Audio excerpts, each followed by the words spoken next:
welcome to the CNBCTV18 special. I'm Shireen Bhan. It's a new year for the Max Group, quite literally. There's an organizational restructuring as well as a leadership transition. For the benefit of our viewers, let me very quickly recap what's happening as far as the organizational restructuring is concerned. The current listed entity will be demerged and we will have three separate entities. Let me take you through them. Max Financial Services will hold the life insurance business. We then move on to MaxIndia, which will have the health insurance business. It will have the healthcare business as well as Antara Senior Livings business. We will then have Max Venture Industries, which will hold the erstwhile manufacturing business of the specialty films business, and this will also then be the home for the entrepreneurial ventures for Analjeet Singh. As far as the leadership changes are concerned, once again, let me recap very quickly for you. Analjeet Singh will step down from the chairmanship and board of the demerged entity, that's Max Financial Services. He will also step down as chairman of the board of the demerged Max India, as well as the group's life insurance business. We will have Rahul Khosla being elevated to the highest executive position in the group as the president of Max Group. Gentlemen, appreciate you joining us here on CNBC-TV18. Analjeet Singh, let me start by asking you about the decision to actually step away from the lion's share of the business, so to speak. And I know that this is part of your effort to separate ownership from management, a process that began about 4 years ago. But why now? Yeah, so firstly, I'm not stepping down or I'm not stepping away, I'm stepping aside. This whole move about the demerger is about focus, about crispness, and about value creation. But if I could ask you, because this is going to be the question on everybody's mind at this point in time, is this the precursor to the promoters? I know you don't like that phrase, but is this the precursor to the promoters diluting or eventually exiting either all of these businesses or at least part of these businesses? No, it is not a precursor to any predetermined exit of any of the businesses. We've always said that we are committed to our program of being in service sector businesses, businesses of social good, and so on and so forth. So if your question is this a precursor to any exit of all of these businesses or some of these businesses, the answer is a categorical no. Having said that, I must be very frank and candid to say that if opportunities arise for creating shareholder value, not one shareholder value, but for overall shareholder value, for making us more competitive in any of these businesses, as we have done in the case of Max Healthcare, where we have now equalized our ownership with Life Healthcare in South Africa. We have done in Max Bupa stepping up to 49%.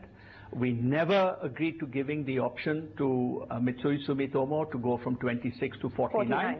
They have the option, but they don't have the right. So we have always kept all the shareholders thinking of them as one body, not the sponsor or the promoter separate from public shareholding. So if anything is good for all, which includes the larger shareholding body of all of these businesses, I think it would be unreal for me to say that at no point will there be some shifting of shareholding, and it all depends of what class of new investor and how we improve our competitiveness, as I said. But if our competitiveness has to stay where it is, and it's a question of only one shareholder benefiting and not the company, there is no such move. So you're not averse to the idea of either an eventual exit or dilution if it creates value for all shareholders? Let me start by asking you for an example, and I'll come to you as well, Rahul, on that. For instance, let's look at the life insurance business at this point in time. And you were talking to Sumitomo. I understand that they would like to eventually hike to 49%, which they are allowed to under the current FDI regime. So would you look at an acquisition, or in the purpose of this shareholding change that we could perhaps see, if value comes to you, would you be okay with selling out? So firstly, as far as the facts on the ground today are that Mitsui Sumitomo has not expressed or evinced interest to go above 26. So which means that Max Financial Services in the new setup owns 74% of Max Life. If there is an opportunity for either the promoters to divest a piece to be able to raise their stake in any other business, that could be. If Mitsui Sumitomo comes forward to want to raise its stake to 49, we will engage. Equally, if somebody else in the international arena, as we are doing right now. We're hearing a lot of interest. Exactly, or we're getting a lot of interest from FIIs and the like, who would like. We will certainly engage. If there were the opportunity for perhaps a domestic player or an Indian player to buy out Mitsui as well as some degree of the promoter holding, would that be something that you would consider? So absolutely. And I think the defining organizing principle for that is what is good for the company first. So in this industry that we're in, there is bound to be consolidation. We all know what's happening in the market. There are a handful of players domestically, really, frankly, less than 5, who can actually play this, right, from a domestic perspective. But of course, in the international arena, there are several strategics who are not already here. And even those who are already here, there are lots of opportunities for M&A as well. So when you look at strategics who are foreign, FIIs, and some domestic players, this space is going to see a lot of action. For us, the organizing principle is, how much value does any transaction create for the shareholding as a whole? And if we can be a smaller part of a much larger pie versus a large part of a small pie which will remain small, we'll certainly take the former route. The second thing is, while, as Anurjit said, we don't have an obligation to part with the other 23% to our current partners, the fact is we have the choice to be able to make, which is at the right time with the right price at in the right way. Unlike a lot of other JV partnerships which have commitments which are preordained. Would it make sense to have actually 2 strategics on board? Well, sometimes it's difficult to manage, but theoretically it's possible. You said that there's been interest that's been expressed by international players. Sure. Have those conversations, have they led to any advanced talks at this point in time? So I would say those conversations have led to interesting talks at the moment. Advanced talks would be like we're going to announce something tomorrow morning. That's not the case. But there's a lot of interest as well from all kinds of shareholders, potential shareholders, be they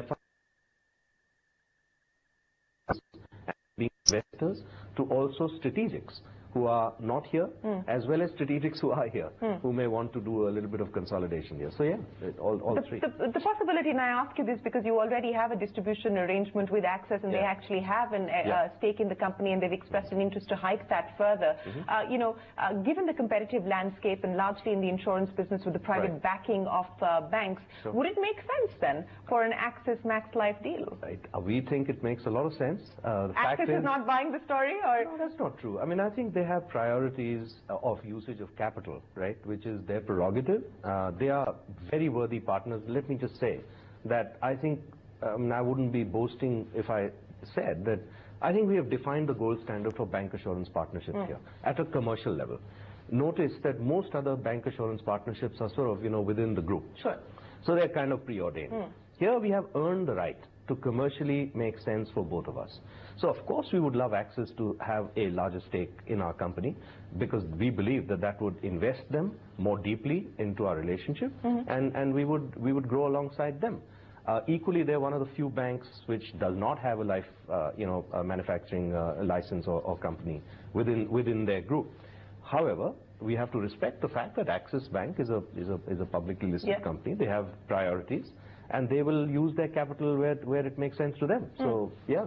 Have we ever talked to Access about this option? We have. But Access seems to have taken a position that whilst they are exceedingly keen to grow the distribution side of the business, they don't per se want to be investors in the manufacturing side of the business. So, okay, we don't know what will come up tomorrow. But what I'm trying to say is that I am not compelled by either family, legacy, or structural reasons, particularly after the demerger, where now we have flexibility, and from three boards' point of view, we can meander as is best for all the shareholders. There are certainly opportunities that you would like to explore in the life insurance business, whether that amounts to dilution of your stake or not. But let me ask you this in a different manner. From an interest perspective, from your own personal interest perspective, from an opportunity perspective, from a competitive perspective, and from a value creation perspective, of the three businesses, and of course, let me say from the two businesses, because the third one really in that sense is your own entrepreneurial innings, so to speak.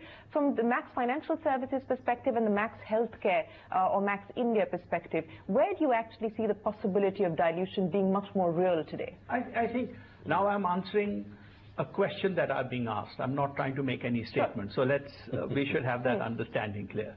The financial factual answer to your question is Max Financial Services. Great. Because having equalized with life healthcare in our healthcare business, the headroom is smaller. And with Bupa, the headroom is smaller. The value creation or the value realization opportunity in Max Financial Services is higher. So if your question is that you're going to take from Peter to invest in Tom, not to give to Tom, but invest in Tom, obviously the headroom is higher in Max Financial Services. And you must know that in the current framework, we are 74, Mitsui Sumitomo almost 26. The way our arrangement is cast, that our rights stay so long as Max Group or Max Financial Services is invested up to 10%. So I have headroom from 10 to 74%. And so long as we have significant headroom. And so long as we're the single largest investor or the owner of Max Life and whatever else Max Life will do, I think it's really a question for Rahul and his team to advise on how is value created. Let's look at the other side of the ledger. I think in Max Financial Services, there's also a conversation to be had on acquisitions. Certainly the insurance market will play out. There's big consolidation there. I think we have almost a 500% adequacy of capital, reserve in our life company. We have a cache of cash sitting over there. So we have a war chest ready. So the war chest ready for acquisition? Absolutely. Yes. And we have the ability to raise capital. We prove that in each one of our businesses. So we believe that we are sitting here on both sides of that ledger. Either we are getting into an acquisition which makes financial sense for us, or we're getting into a merger or some sort of arrangement where we will add value to this company going forward. Without hurting anybody. Because Max Life will pursue options and opportunities based on their very strong financial position. And within Max Financial Services, which is the new holdco, you can go up or down like this, depending on what other opportunities. So nobody's hurt. So it's a quasi-listing, if you think about it. You know, at the end of the day, without taking away the shareholders' ability to play this on both sides of the ledger.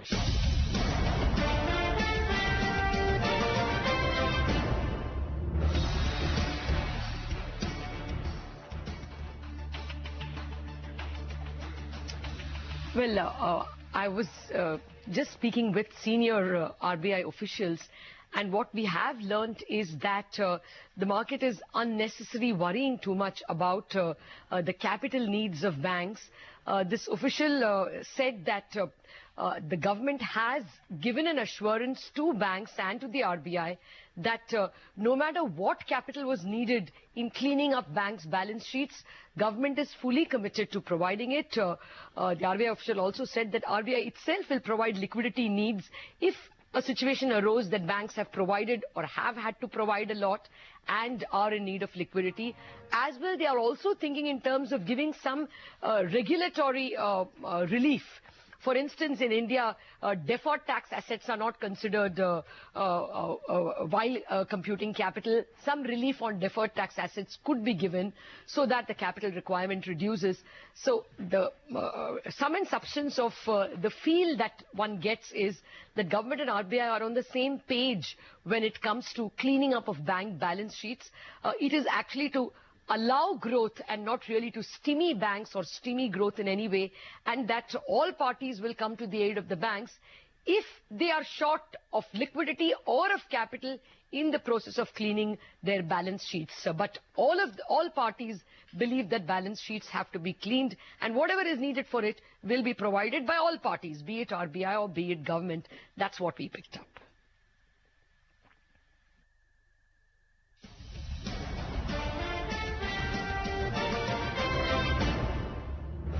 What would be be the allied opportunities that you could look at as far as Max Financial Services are concerned? So there are three types, right? One is you could simply go and acquire another company which is currently there. Now, we would not acquire a company just because it has a book of business.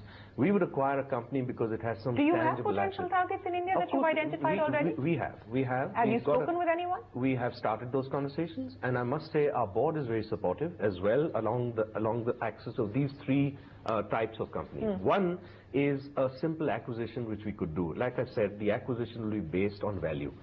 Whether the asset has a particular degree of quality, whether the asset has an agency force which is valuable to us, or it has some other distribution asset or advantage. So what is the war chest for a potential acquisition? So for example, even today, we have almost 2,000 crores of extra capital or cash lying inside Max Life, and our ability to raise capital is multiples of that. So we have a very good handle on how we could approach this market at the right time with the right partners.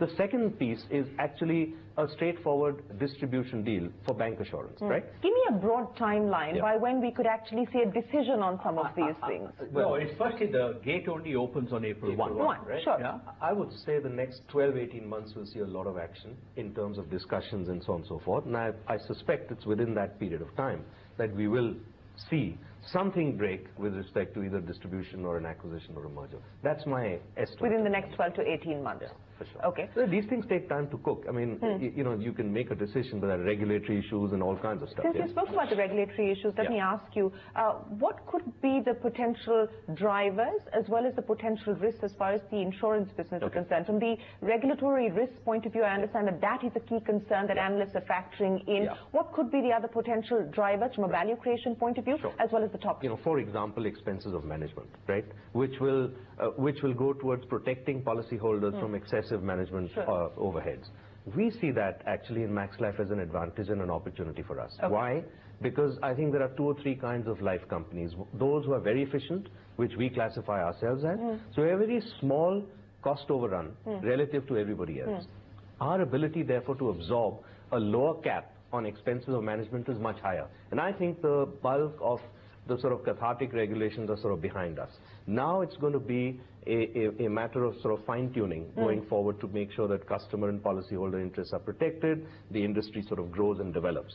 I believe we should now be in the development stage rather than the regulation stage of the industry. So what does development then mean? Because if I were to look at the growth performance, and again, you know, for the sake of comparisons, to compare it to the private bank-backed insurance companies, your growth would be about 10% year on year at this point in time. 12 to an average of about 20 to 25% for the rest of the industry. So what can we anticipate then in terms of growth? So for us, we've always maintained that, for example, our product set is not linked on investment. So we don't sell that much of the ULIP type of products that most others do. You can get we could do 100% growth. So you're okay with market share? We are very good with a high teens. We've always given that guidance. It's a high teens sort of growth path over the next 5 to 6 years, which and a high margin as well. Profitable. It's very profitable. Embedded value grows and so on and so forth. So and our return on embedded value, by the way, is in the high 20s, which is quite unusual. So we want to build a quality business, Shireen. Let me now switch and talk to you about Max Health, because you've done an acquisition there. For Q2, reported revenue growth of about 24% year-on-year, cash profit growth of 31% year-on-year. The EBITDA margin declined, but that was largely on account of the acquisition. What is the kind of outlook as far as the healthcare business is concerned? Okay. So firstly, it would be correct to say that we will remain regional for some more time, because a lot of people ask us the questions, are you going elsewhere and so on. So we will remain regional in the sense extremely NCR centric, and to the extent we'll go out, we'll go within the north. More acquisitions? Yeah, absolutely. So that's in one manner of speaking, we've done 2 acquisitions. Yeah. One of both of a running existing hospital. The second one, which is the one in Saket, has the whole opportunity to create a 2,200 bed hospital. So we really have our hands full. So over the next 5 years, what is the kind of capacity addition, bed addition that we're looking at as far as Max Health is concerned? I think we will be aiming at around 5,000 beds overall from a system perspective, right?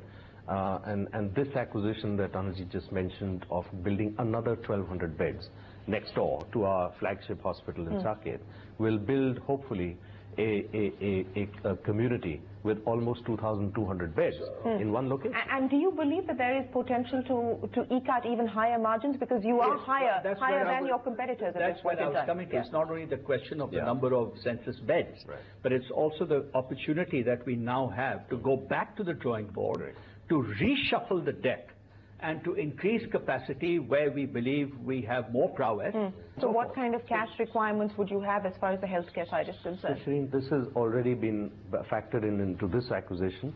We have been also, because our company basically is inherently very strong, we've managed a real great combination of equity and debt to be able to take the next 10 or 15 years of operations and create a debt-equity ratio which is quite great. The only part of the NCR where we are not number one in terms of capacity is in the Gurgaon area.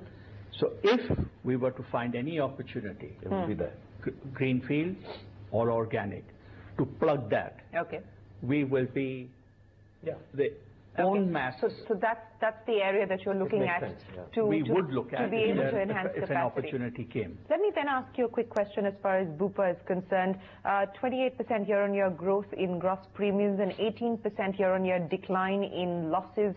Do you believe, and of course we've already discussed how Bupa has hiked its stake to 49%. What is the outlook then as far as Max Bupa is concerned? 3-4 factors there. One is just the sheer demand, Shireen. I mean, unfortunately, if you look at the penetration of health insurance is less than 1%, right? And certainly into our target market as well. So I see, for example, great headroom for growth, right? Which is the top line. Also, health risk management, by the way, is one of the key strategic levers that we have used. Now, you have life insurance needs, you have health care needs. I hope you don't have health care needs, but sometimes you will, and you do. You have health insurance needs. Eventually, you've got a long way to go, but eventually you'll have senior living needs, right? Which group, particularly in NCR, can give you a managed care or a life operator sort of proposition, which is actually priceable? That's a nice plug. That's a nice plug.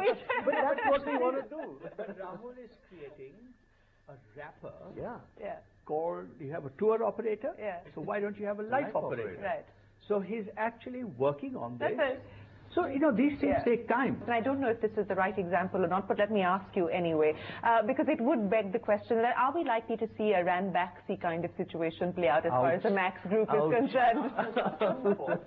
One, never, and two, heaven forbid. And so far, God has been on my side, so I don't think that. No, but I must in all seriousness, I must explain that. I must explain that. When I talked about definition of family for me, I am not marred with any complexity, confusion, strife, thank God, within my own family. The alignment between family and business is perfect. The alignment between Rahul and his team, or my top team, I still call them mine, they are mine, and the family is perfect. The way the family has arranged its life and businesses in a separate trust, and the interface that we have between the trust and the operating business is touchwood perfect. So without being harsh or critical, and it's not my business to, in any case, to go there, but structurally it is not possible for a Ranbaxy to happen. There is alertness and governance of the highest order, and succession planning of the highest order, and institutionalization. And institutionalization of each individual businesses, the group, its management, its board.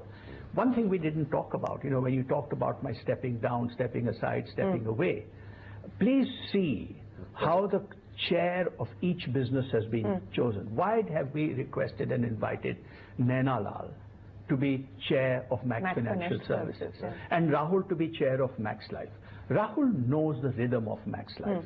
He knows how the plumbing works in Max Life. We want to bring to Max Financial Services a much broader horizon optionality and thinking. The reason I brought up the Ranbaxy example, because at the time it was also seen as creating value for shareholders. At the time, the promoters got a hefty exit option. It wasn't about family strife or any of that.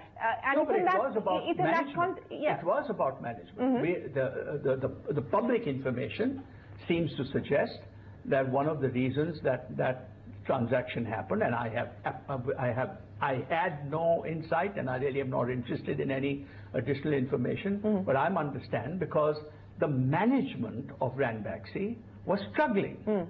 The management of any of my businesses or the Max Group is not struggling.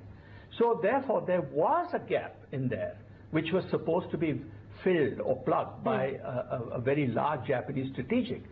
That didn't happen, and the rest is all history. No, but if you get a strategic, you're open to the idea as well of an exit.